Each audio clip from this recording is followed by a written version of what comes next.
तो बुराई का बदला बुराई से देके हमने क्या खास अचीव कर लिया। चलो उसको सबक मिल जाएगा, लेकिन कोई बात नहीं। मतलब वहाँ काफ़ी फीडबैक दे के आया हूँ इर्द गिर्द के लोगों को काफ़ी ज़्यादा, कि जब वो भाई साहब आएँ तो उनको मेरी तरफ से काफ़ी सारी दुआएं दे दीजिएगा। तो आप लोगों ने कल जाके डेफिनेशंस पढ़ी। सबसे खूबसूरत थी होल्डिंग कंपनी।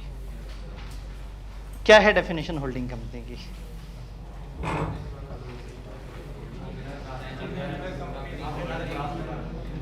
क्या था?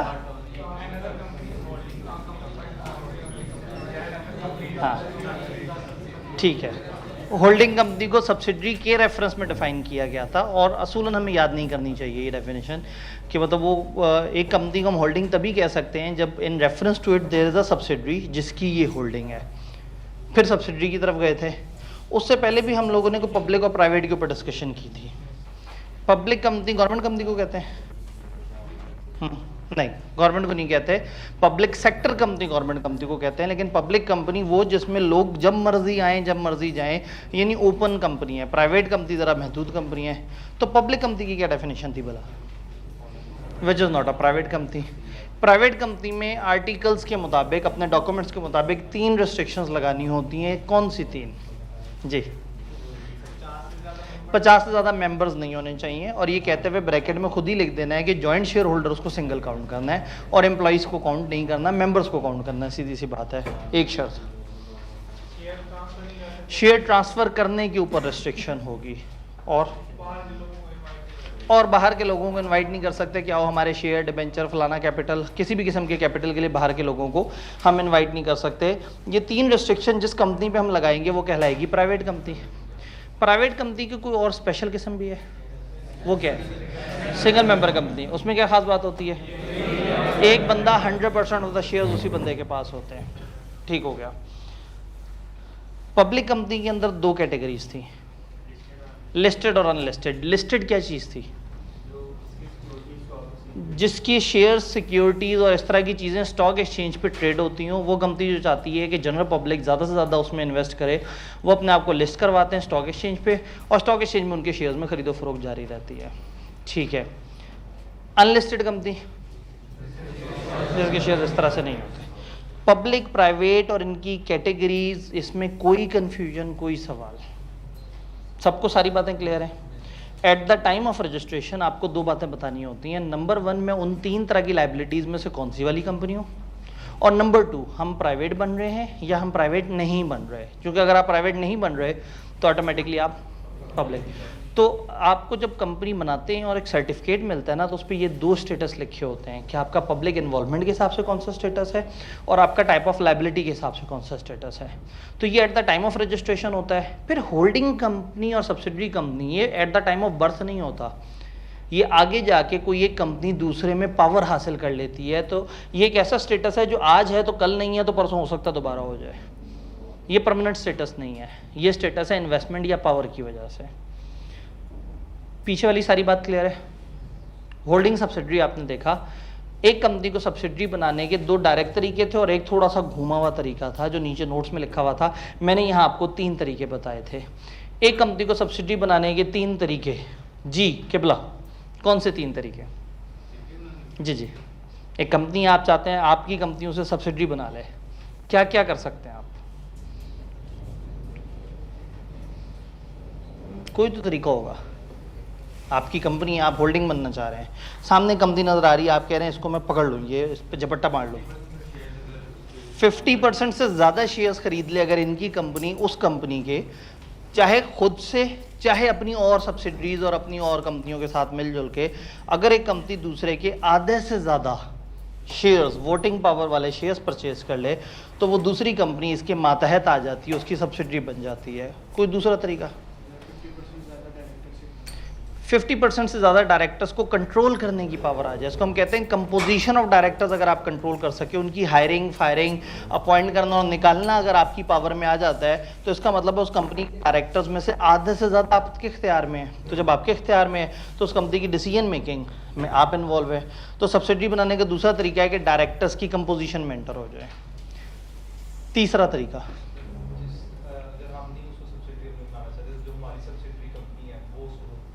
अगर हम डायरेक्टली उसे सब्सिडरी नहीं बना पा रहे और हमारी कोई सब्सिडरी उसे सब्सिडरी बना ले, एक ऑप्शन। दूसरा ऑप्शन ये है कि उसकी कोई होल्डिंग कंपनी हमें नजर आए, हम उसकी होल्डिंग कंपनी बन जाए। तो होल्डिंग की होल्डिंग या सब्सिडरी की सब्सिडरी, ये ऑप्शन हमारे पास मौजूद है। तो ये 3 तरीके हैं जिससे एक कंपनी दूसरे को अपनी सब्सिडरी बना सकती है।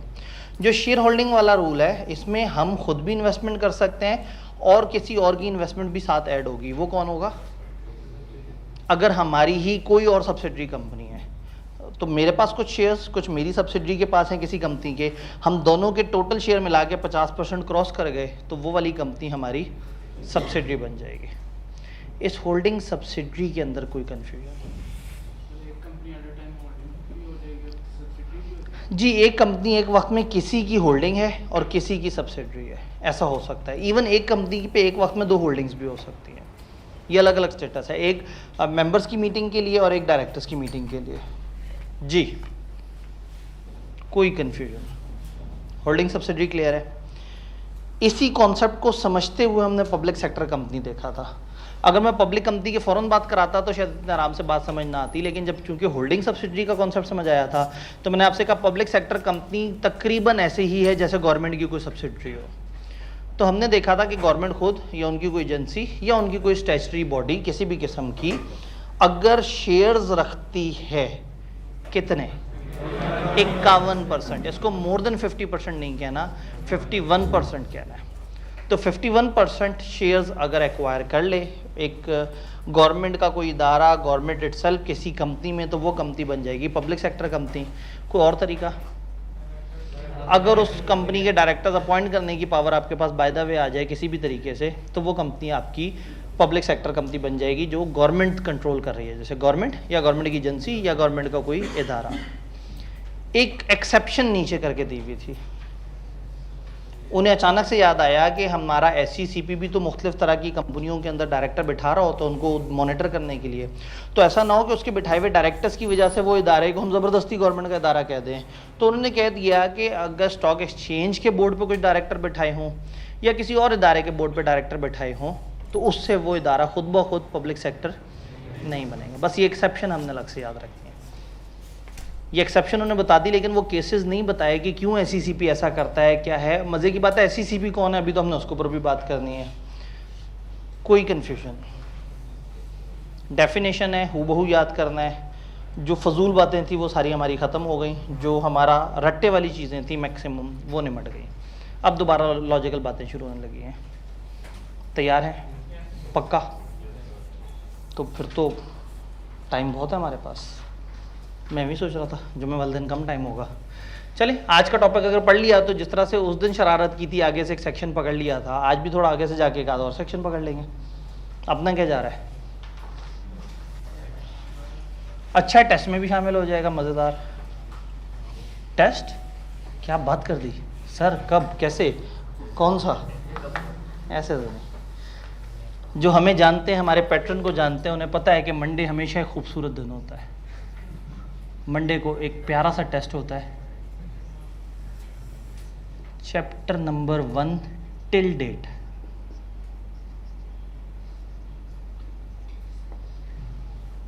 जितना आज का डे ख़त्म होने तक हमने पढ़ा होगा उसका एक प्यारा सा टेस्ट।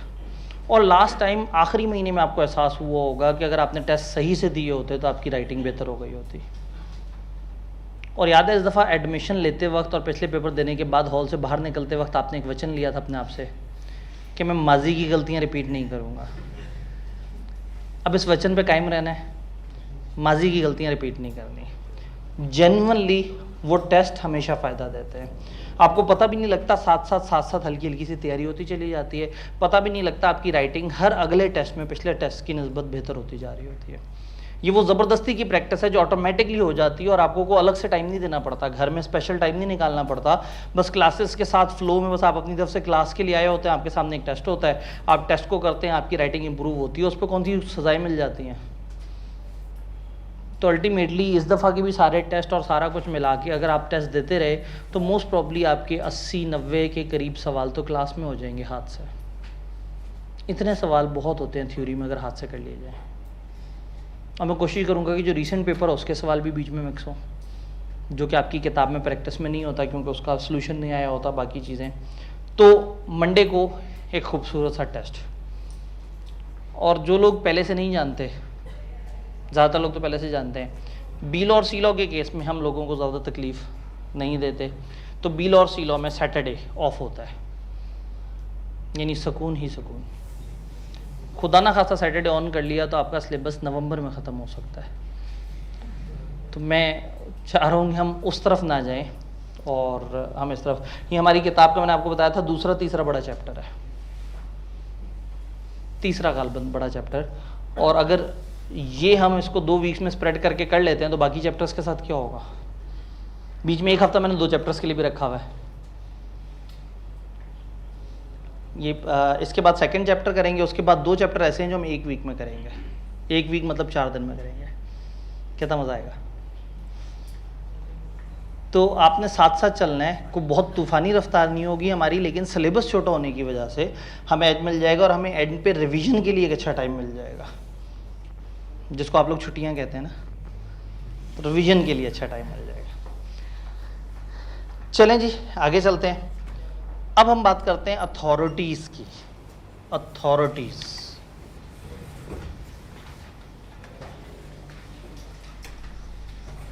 अथॉरिटीज़ कहते हैं इदारों को। गवर्नमेंट, आपको पता है कि गवर्नमेंट में अलग अलग डिपार्टमेंट बने होते हैं, डिवीजन बनी होती हैं। हेल्थ का डिवीज़न है, या फाइनेंस का डिवीज़न है, या एजुकेशन डिवीज़न है, ये इस तरह से करके फिर हर डिवीज़न के अंदर डिफरेंट तरह की अथॉरिटीज़ बनी हुई होती हैं जो चीज़ों को चला रही होती हैं, जो उस सेक्टर के कवानीन को देख रही होती हैं। फॉर एग्जांपल हमारे अकाउंटेंसी प्रोफेशन में जो अथॉरिटी है उसका नाम है ICAP। टैक्स के अंदर जो अथॉरिटी है FBR। खेलों के अंदर क्रिकेट के खेल के ऊपर जो अथॉरिटी है PCB। स्टॉक मार्केट में जो शेयर्स वगैरह ट्रेड हो रहे होते हैं स्टॉक एक्सचेंज। बैंकों के ऊपर स्टेट बैंक ऑफ पाकिस्तान। तो आप देख रहे हैं कि तकरीबन हर सेक्टर के ऊपर आपको कोई ना कोई इदारा नज़र आ रहा होता है। आज हमने उन इदारों के बारे में थोड़ा सा जानना है कि हमारे कंपनी लॉ को कौन से इदारे देख रहे हैं। मेनली जो इसमें इदारा है वो है SECP, और SECP के अंदर उसका एक ऑफिसर है जिसको हम कहते हैं रजिस्ट्रार।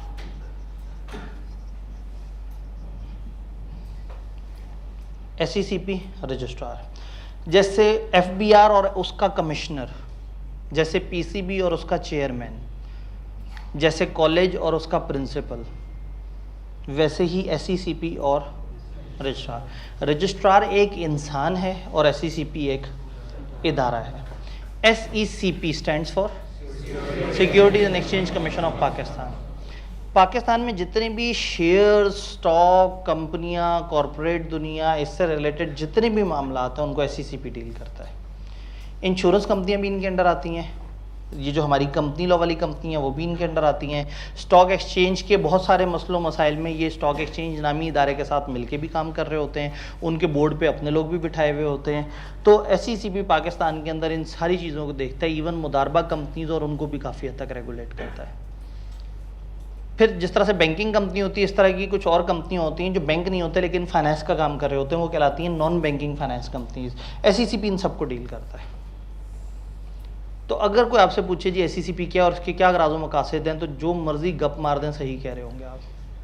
कंपनियों के तनाजुर में कंपनियों के लिए कानून साजी, कंपनियों के लिए रूल्स एंड रेगुलेशंस बनाना, कंपनियों को गाइड करना, कंपनियों के रिकॉर्ड्स रखना, कंपनियों को इनकॉर्पोरेशन का तरीका बताना, और कंपनियों के जितने भी लीगल मैटर्स हैं उनको देखना, उसमें सुपरविजन देना, ट्रेनिंग देना, गाइडेंस देना और उन सबको रेगुलेट करना, सब SECP के ज़िम्मे है। जी, अब स्टॉक एक्सचेंज में क्या होता है कि आप अगर रेगुलर कंपनी के साथ साथ लिस्टेड बन जाएं तो एक एडिशनल अथॉरिटी आ जाएगी स्टॉक एक्सचेंज। उसका ये मतलब नहीं है कि आप यहाँ से निकल के स्टॉक एक्सचेंज के अंदर चले जाएंगे। उस स्टेटस के लिए, उस वाली मार्केट के लिए वो अथॉरिटी आपको उस मार्केट में क्या करना है वो बताएगी, लेकिन SECP फिर भी सर पे रहेगी। तो SECP सबको लेके चल रही है और स्टॉक एक्सचेंज के साथ इन क्लोज लाइजन काम करती है। स्टॉक एक्सचेंज भी SECP के बहुत सारे रूल्स को फॉलो कर रही होती है। तो SECP ज़्यादा बड़ी अथॉरिटी है। स्टॉक एक्सचेंज जो है वो एक इदारा है जो कि मतलब सिर्फ एक सिलेक्टेड जोन पे काम करता है और SECP के दायरे में ये सब आते हैं। स्टॉक एक्सचेंज को कभी कभी हम सिक्योरिटीज़ एक्सचेंज कहते थे, और इसको securities and exchange commission of Pakistan, हमारी किताब इसको जगह जगह कमीशन लिखेगी बड़े सी के साथ। तो अगर आपको कहीं लिखा नजर आए ना कि कमीशन के पास ये चीज़ जमा करानी है, जैसे कमीशन कहे वैसे करना है, तो SECP को पूरा बार बार लिखने के बजाय वो कमीशन कह के लिख देते हैं। आप कमीशन लिखें, पूरा नाम लिखें या SECP लिखें, सब अलाउड है। क्लियर? SECP का हेड ऑफिस है इस्लामाबाद में, फिर इसके जोनल ऑफिस 8 अलग अलग शहरों में हैं। MCQ पॉइंट ऑफ व्यू से हो सकता है वो आपको कहें कि ये 4 शहर हैं, बताओ इनमें से कौन से वाले में SECP का ऑफिस नहीं है। तो 8 शहरों को याद रखना थोड़ा सा मुश्किल है, लेकिन एक आसान बात है। PSL की टीम्स में आपने सक्खर और फैसलाबाद ऐड करना है। अब मुझे 8 शहरों के नाम कौन बताएगा? सक्खर और फैसलाबाद, जी 8 शहरों के नाम। लाहौर, कराची, इस्लामाबाद, कोयटा, पेशावर, सक्खर, फैसलाबाद और मुल्तान। मुल्तान आपने शुरू में तो नहीं बोला था? ठीक है जी, ये 8 शहर मुझे दोबारा कौन बताएगा? जी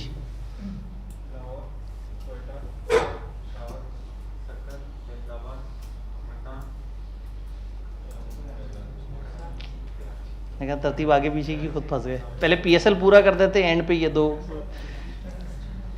जी एंड पे वो वाले भाई। जी लाहौर, कराची, मुल्तान। तो आप तो इस्लामाबाद भी खा गए मेरे ख्याल में। अच्छा आपने बोला था, ठीक है मैं नहीं सुन सका। और सक्खर बोला था आपने?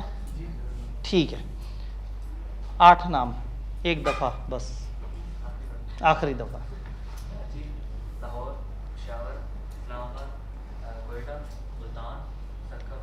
सक्खर और फैसलाबाद।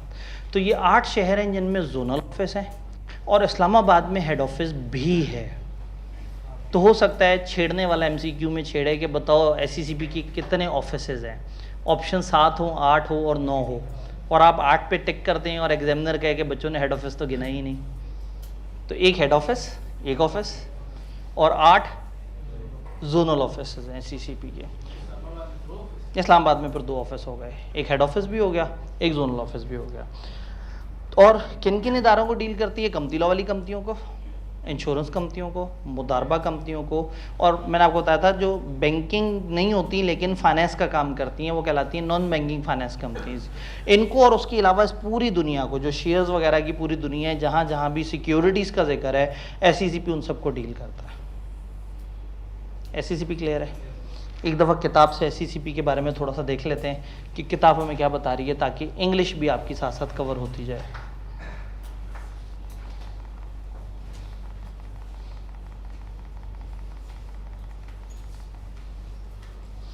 SECP 1 जनवरी 1999 को पैदा हुई, ऑपरेशनलाइज हुई। SECP ने कॉर्पोरेट लॉ अथॉरिटी को रिप्लेस किया। पुराने ज़माने में जो इदारा होता था उसका नाम होता था कॉर्पोरेट लॉ अथॉरिटी। 1997 में कानून बना और 1999 में SECP पहली दफ़ा सही से ऑपरेशनलाइज हुई, तो इसने CLA को, कॉर्पोरेट लॉ अथॉरिटी को ख़त्म कर दिया।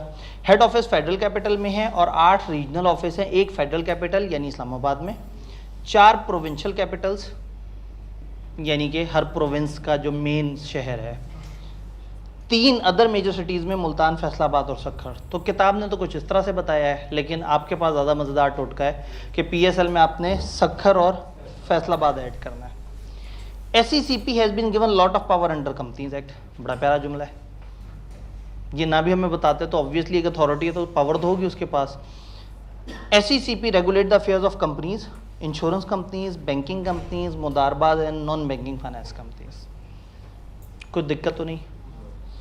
Law has vested various powers to SECP। Law ने बहुत सारी पावर्स वेस्ट का लफ्ज़ आपने पढ़ा होगा, कहीं टेक्स्ट में पढ़ा होगा कि ये चीज़ वेस्ट हो जाती है। वेस्ट का मतलब है वो चीज़ उसमें शामिल हो जाती है, वो चीज़ उसे गले लगा लेती है। तो लॉ ने बहुत सारी पावर्स दे दी हैं SECP को।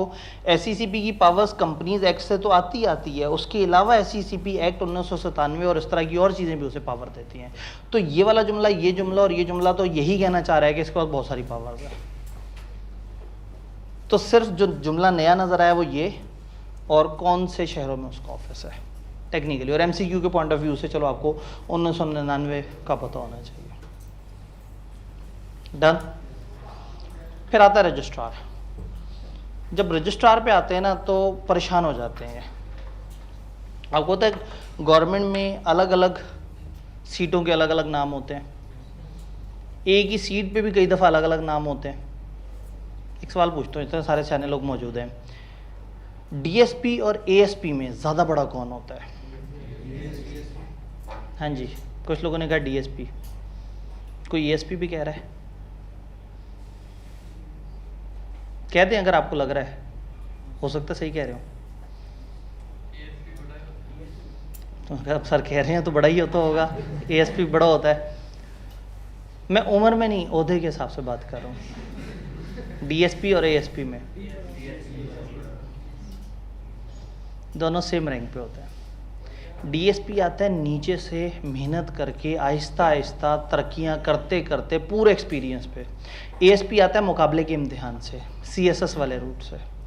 तो एएसपी दिखने में यंग ज़्यादा होता है, डीएसपी दिखने में ज़रा ज़्यादा एज का होता है, बट ये दोनों एक ही सीट पे होते हैं, एक ही रैंक होता है इनका।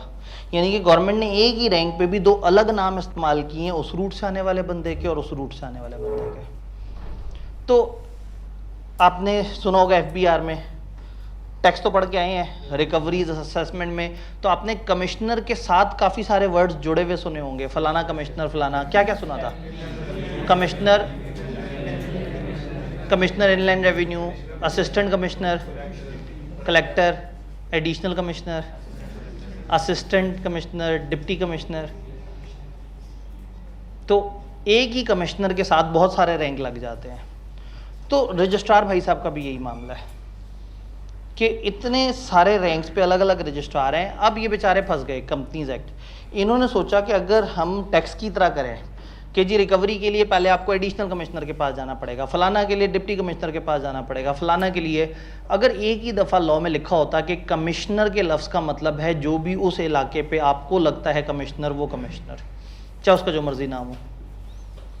तो इन्होंने एक दफ़ा अपनी सहूलत कर ली, उन्होंने जितने भी तरह के रजिस्ट्रार है ना उनको कह दिया हम रजिस्ट्रार बोला करेंगे, उसका जो मर्जी नाम हो हम उसे रजिस्ट्रार बोलेंगे। उसके बाद उन्होंने लॉ में लिखा हर जगह रजिस्ट्रार, बट उससे मुराद है वो रजिस्ट्रार जो आपको लग रहा है, आपके कस्बे पे है, आपके शहर में है। तो उनकी ज़िंदगी आसान हो गई और हमारी ज़िंदगी मुश्किल हो गई, क्योंकि अब हमें वो सारे नाम एक डेफिनेशन में याद करने हैं। यानी कि रजिस्ट्रार की एक बड़ी रोमांचक सी definition, registrar mean a registrar, additional registrar, additional joint registrar, joint registrar, deputy registrar, assistant registrar. फिर थक गए, उनके ध्यान में और कोई नाम याद नहीं आता, उन्होंने कहा और such other officer as may be designated by SECP performing duties and function under this act. ये 6 तो हैं ही हैं, उसके अलावा जो शख्स रजिस्ट्रार जैसी हरकतें करता पाया जाए, यानी जिसको एसईसीपी कहते हैं आज से तुम भी रजिस्ट्रार, तो वो भी रजिस्ट्रार। तो तकलीफ की बात यह है कि ये याद करना पड़ेगा कौन कौन से registrar, additional registrar, additional joint registrar, joint registrar. इसका मतलब है एडिशनल रजिस्ट्रार बोलें और जॉइंट बोलें और फिर दोनों को इकट्ठे बोल दें। डिप्टी रजिस्ट्रार, असिस्टेंट, ये डिप्टी और असिस्टेंट तकरीबन मिलते जुलते टाइप के होते हैं। तो इसका मतलब हम पहले रजिस्ट्रार बोल दें, फिर एडिशनल और जॉइंट बोलें, फिर एडिशनल जॉइंट को जोड़ के बोल दें, फिर डिप्टी बोल दें और असिस्टेंट बोल दें। तो कौन ये 6 बताएगा जी? Registrar, additional registrar, joint registrar, additional joint registrar, deputy registrar, assistant registrar. 6 नाम नहीं, ये पीछे वाला भाई जी। Registrar, additional registrar, joint registrar, additional joint registrar, deputy registrar, assistant registrar. छा गए आप लोग, तो रट्टा मारने में बड़े तूफानी निकले जी। 6 नाम, registrar, additional registrar, joint registrar, additional joint जोड़ दिए, डिप्टी, असिस्टेंट रजिस्ट्रार। तो इसका मतलब है आपको तो परेशान होने की ज़रूरत ही नहीं, आपने तो क्लास में बैठे बैठे याद कर लिए।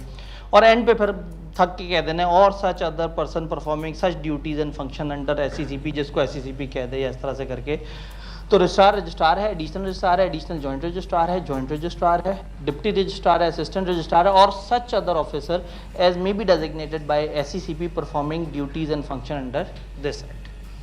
तो ये एक बुरी डेफिनेशन थी जिसको याद करने का आपको तरीका समझ आ गया कि पहले तो रजिस्ट्रार तो बोल ही देना ना, वो तो किसी खाते में ही नहीं आता।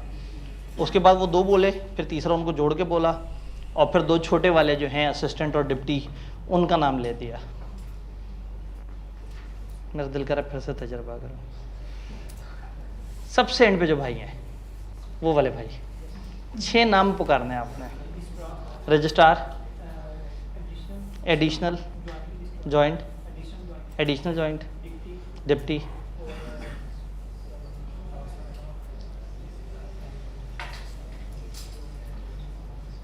अब मैं अगर आई के पूना तो मेरा बड़ा दिल करेगा कि मैं एक MCQ बनाऊं और उसमें ना 4 लिखे हुए हों डेजिग्नेशन, और मैं कहूँ इनमें से कौन सा वाला रजिस्ट्रार की डेफिनेशन में नहीं आता।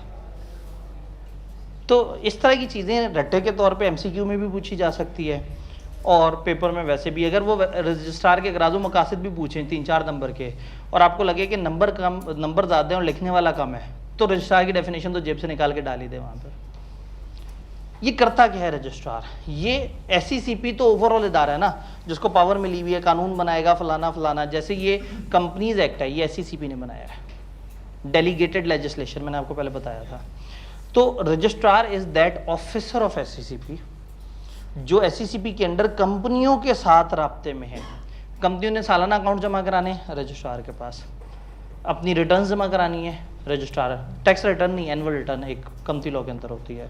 उसके अलावा जब कंपनी रजिस्टर होगी इसके पास जाके रजिस्टर होगी। इसके पास तमाम कंपनियों की डेटाबेस है, सारी कंपनियों के इनकॉर्पोरेशन डॉक्यूमेंट्स हैं। हर कंपनी ने अपना जो डॉक्यूमेंट चेंज करना है, जो मीटिंग की डिटेल बतानी है, जो रेजोल्यूशन वो करना है, आप जगह जगह देखेंगे अक्सर प्रोसेस खत्म होने के बाद आखिरी जुमला होगा अब आपने ये चीज़ उठा के रजिस्ट्रार को जमा करा देनी है। तो यूँ समझें कि रजिस्ट्रार एक बड़ी डेटाबेस है जो पाकिस्तान में सारी कंपनियों के सारे तरह के रिकॉर्ड्स को अपने पास संभाल के रखता है। अब चाहे वो लोन के रिकॉर्ड्स हो, मॉर्गेजेस वगैरह के हों जो सिक्योरिटीज़ वगैरह होती है, चाहे वो रजिस्ट्रेशन के रिकॉर्ड्स हों, चाहे वो सालाना अकाउंट्स हो, इन सारी चीज़ों को रजिस्ट्रार अपने पास हैंडल करता है। तो इसका मेन काम ये है। और चूँकि ये एक इंसान अगर इसे शक पड़े तो कंपनियों पर छापे लगा सकता है, कंपनी के रिकॉर्ड चेक कर सकता है, कंपनियों से इन्फॉर्मेशन मांग सकता है, कंपनियों से कोई भी एविडेंस लेना चाहे तो ये एविडेंस ले सकता है। तो ये रजिस्ट्रार है, यानी कि हमारे सिलेबस में इंट्रोडक्शन टू एससीसीपी और रजिस्ट्रार। तो रजिस्ट्रार के पावर्स और ड्यूटीज़ क्या हैं? Registration of companies, receiving various documents under the act, इस लॉ ने जो डॉक्यूमेंट्स कहे हैं वो, keep track of companies routine document, company की जो day to day routine documents हैं उनका ट्रैक रखना है कि फलाना की रिपोर्ट आ गई, फलाना का डॉक्यूमेंट आ गया, फलाना का नहीं आया, फलाना ने एजीएम की डिटेल भेजी नहीं भेजी। Keep the record of mortgages and charges, bracket में लिख दिया explained in a further chapter ताकि लोग परेशान ना हो। मॉर्गेजेस एंड चार्जेस पे पूरा चैप्टर पढ़ेंगे हम आगे जाके इंशाल्लाह। तो इसलिए इस लाइन पे यहाँ परेशान नहीं होना कि ये क्या चीज़ है और ये कौन सा रिकॉर्ड है, वो हम डिटेल से पढ़ेंगे। Can call the officer of company for information explanation, company के लोगों से इन्फॉर्मेशन मांग सकता है। ये कॉल का ये मतलब नहीं कि उनको व्हाट्सएप कॉल करेगा, कॉल का मतलब है डिमांड कर सकता है। Empower to inspect the books and records, ये पावर है कि कंपनी के रिकॉर्ड इंस्पेक्ट करना चाहे तो कर सकता है। May seize the books and record if think necessary, ज़रूरत पेश आए तो रिकॉर्ड्स को सीज भी कर सकता है। तो रजिस्ट्रार को लेके कोई परेशानी तो नहीं? जी, रजिस्ट्रार सीक्रेट बुक्स भी देख सकता है क्योंकि रजिस्ट्रार गवर्नमेंट का ऑफिसर है और आप अगर रजिस्टर हुए हैं गवर्नमेंट के पास तो आपके जितने भी रिकॉर्ड हैं वो सारे के सारे देखने का ही हक रखता है। वो माइनर होता था जिसको सीक्रेट बुक्स नहीं दिखाते थे बिजनेस लॉ में, ये तो सियाना आदमी है। डन। तो फिर एक काम करते हैं, एक सेक्शन आगे से ले आते हैं। आज का टारगेट यही था लेकिन आप लोगों ने शुरू में सवाल कम पूछे। मैं सोचा था होल्डिंग सब्सिडी के अंदर आप लोग जो है वो काफ़ी ज़्यादा, लेकिन मतलब आप लोग तो बड़ा अच्छा समझ गए। रजिस्ट्रार की अपॉइंटमेंट कैसे होती है? एससीसीपी एक्ट 1997 के सेक्शन 3 के मुताबिक, वो हमारे सिलेबस में नहीं है। असल में हम कौन है? हमें कंपनी, हम सीए के वो लोग हैं जिन्होंने आगे जाके कंपनियों में जॉब करनी है। हमें पता होना चाहिए कि कंपनियों की लीगल मामलात क्या हैं, कंपनी ने कंपनी लॉ के मुताबिक क्या करना है। रजिस्ट्रार बड़ा कौन सा होता है, छोटा कौन सा होता है, ये हमारा मामला नहीं है।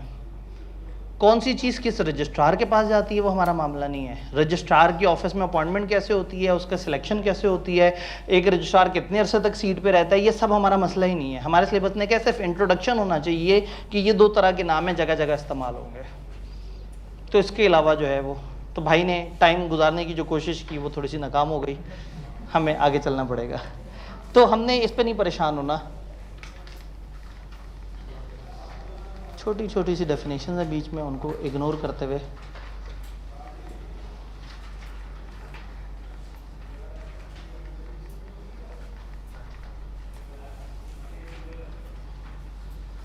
सेक्शन 15 किताब के एंड पे ना कुछ मुतफरिक सेक्शन है जो बस एम मिसलिनियस है, किसी टॉपिक के साथ नहीं जुड़ते, अलग अलग कुछ बता रहे हैं। तो एक टॉपिक, एक छोटा सा सेक्शन आज सिर्फ थोड़े से मिनिमम नंबर ऑफ मेंबर्स। ये जो कंपनियां हैं, प्राइवेट कंपनी के मैक्सिमम मेंबर्स कितने होते हैं 50, और पब्लिक कंपनी के नहीं बताया हुआ अनलिमिटेड। बट इन कंपनियों के कुछ मिनिमम मेंबर्स भी डिफाइंड है। एसएमसी का कम से कम एक और ज़्यादा से ज़्यादा भी एक। एसएमसी के अलावा जो कंपनी है प्राइवेट 2, और जो बाकी कंपनी है पब्लिक वगैरह उसमें 3। ये मिनिमम नंबर ऑफ मेंबर्स हैं जो आपने मेंटेन रखना है। अगर एक कंपनी चल रही है और वो मिनिमम नंबर्स पूरे करके चल रही है तो इसका मतलब वो लीगल सेटअप है, उसमें कोई मसला नहीं है। लेकिन अगर एक कंपनी मिनिमम से नीचे पे चल रही है तो हम मानेंगे कि वो एक गैर कानूनी सेटअप है। कंपनियों को चाहिए कि जैसे ही उनका मेंबर कम हो वो अपनी नंबरिंग पूरी कर लें। ये इतना आसान नहीं है। प्राइवेट कंपनी है, उसमें एक बंदे की अचानक से डेथ हो जाती है तो इतनी जल्दी नहीं उसकी विरासत ट्रांसफ़र होगी कि नए शेयर होल्डर्स आए या कुछ और इस तरह से करके। तो अगर एक company minimum number of member से नीचे चली जाती है और कानून ये कहता है कि 180 दिन गुजर जाते हैं बट आप मिनिमम नंबर ऑफ मेंबर पूरे नहीं कर पाते, तो कंपनी के members joint and severally liable हो जाते हैं।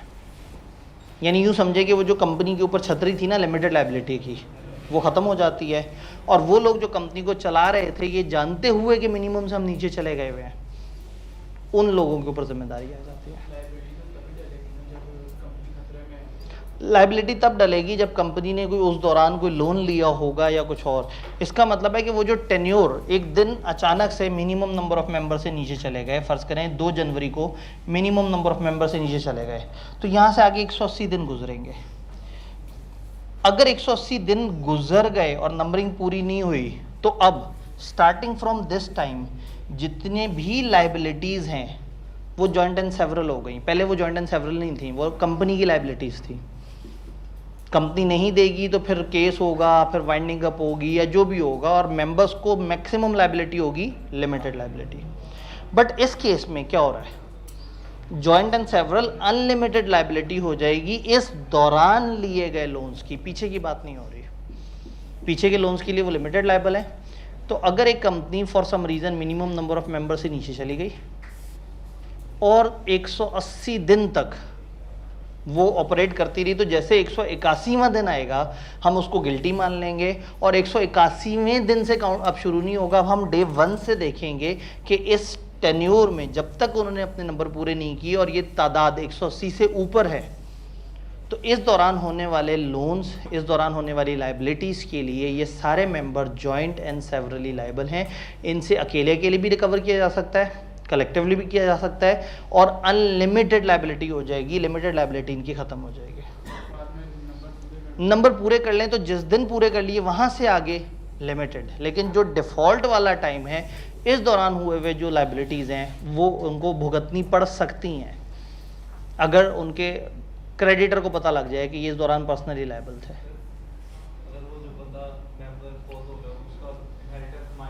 ठीक है, माइनर को शेयर खरीदने पे कोई मसला नहीं है, कंपनी के शेयर माइनर खरीद सकता है, इसमें कोई टेंशन नहीं है। ये पार्टनरशिप नहीं है जिसमें बाकायदा लीगल कॉन्ट्रैक्ट के थ्रू वो हिस्सा बनेगा उस सारे उसका। ये परपेचुअल सक्सेशन है। तो शेयर एक प्रोडक्ट है जो कंपनी भी खरीद सकती है और एक बच्चा भी खरीद सकता है। जी, जिसका कोई वारिस ना हो, जिसका कोई वारिस नहीं होता उसके बहुत सारे वारिस निकल आते हैं। तो ऐसा नहीं होगा, कोई किसी को लवारिस छोड़ेगा नहीं। जिसके पास शेयर्स थे ना उसका कोई ना कोई वारिस बन ही जाएगा। और फिर भी ना हुआ तो विरासत के कवानीन के मुताबिक जो जो कुछ होने के बाद अगर कुछ नहीं हुआ तो उसके शेयर्स विरासत को मिल जाएंगे,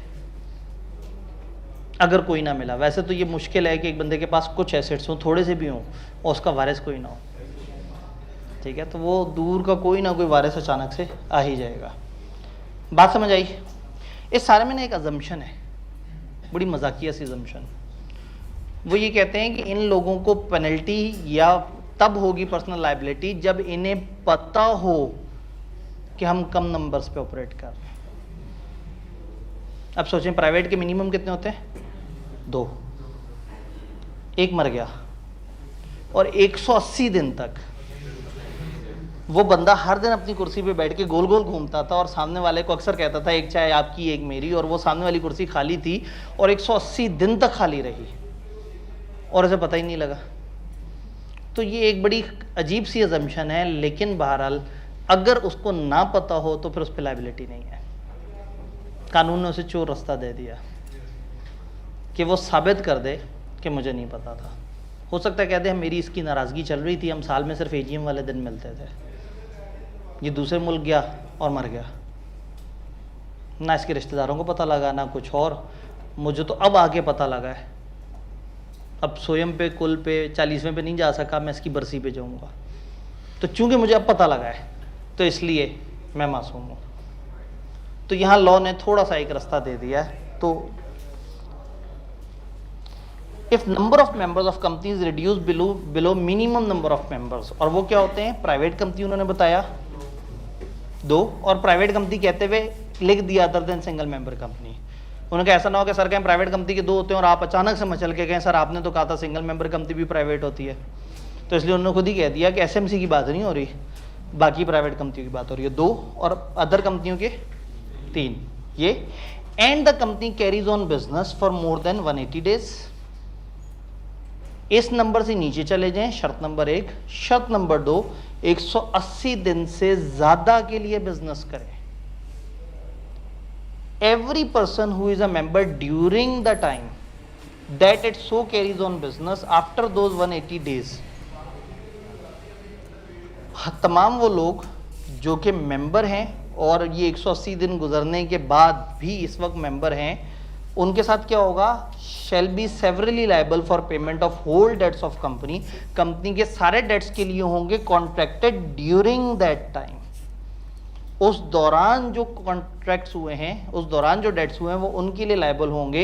and may be sued therefor without joinder in suit of any other member, और उनको किसी और के साथ जोड़े बगैर अकेले भी उनके ऊपर केस किया जा सकता है, provided that member is in knowledge of the fact, given that कि मेंबर को पता था इस फैक्ट का कि वो मिनिमम नंबर ऑफ मेंबर से नीचे जा चुका है, यानी कि उसे ये पता था कि हम लोगों की कंपनी के मेंबर्स कम हो गए हैं। अगर वो कह दे उसे नहीं पता था और वो साबित कर दे अदालत में, तो वो बच सकता है। बात कुछ कुछ समझ आई? तो आज बस इतना ही, ताकि टेस्ट के ऊपर ज़्यादा वजन ना आए। तो अब टेस्ट किस चीज़ का होगा भला? जितना हमने पढ़ा है, कितना हमने पढ़ा उसको कंक्रीट भी कर लेते हैं।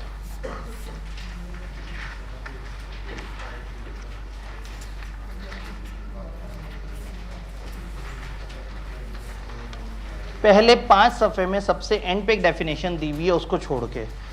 वैसे वो डेफिनेशन ऐसी है नहीं कि जिसको हम छोड़ दें, मतलब उसको करना ना करना बराबर ही है। कहें तो जैसे फॉर एग्जांपल नीचे लिखा ना बोर्ड, बोर्ड किसे कहते हैं? तो उन्होंने कहा बोर्ड ऑफ डायरेक्टर्स को कहते हैं। याद है हमने कहा था कंपोजिशन ऑफ बोर्ड को कंट्रोल करे, तो बोर्ड का लफ्ज़ बोर्ड ऑफ डायरेक्टर्स के इस्तेमाल होता है। और नीचे ऑफिसर में उन्होंने कह दिया है कि कंपनी के ऑफिसर मतलब director, chief executive, CFO, company secretary या अदर ऑथराइज ऑफिसर। तो ये तो मेरा नहीं ख्याल कि ये डेफिनेशन को देखने वाली है, फिर भी देख ली। तो पहले 5 सफ़े हो गए और फिर आप आगे गए पेज 9 आखिरी वाले यूनिट को छोड़ के ऊपर वाले 2।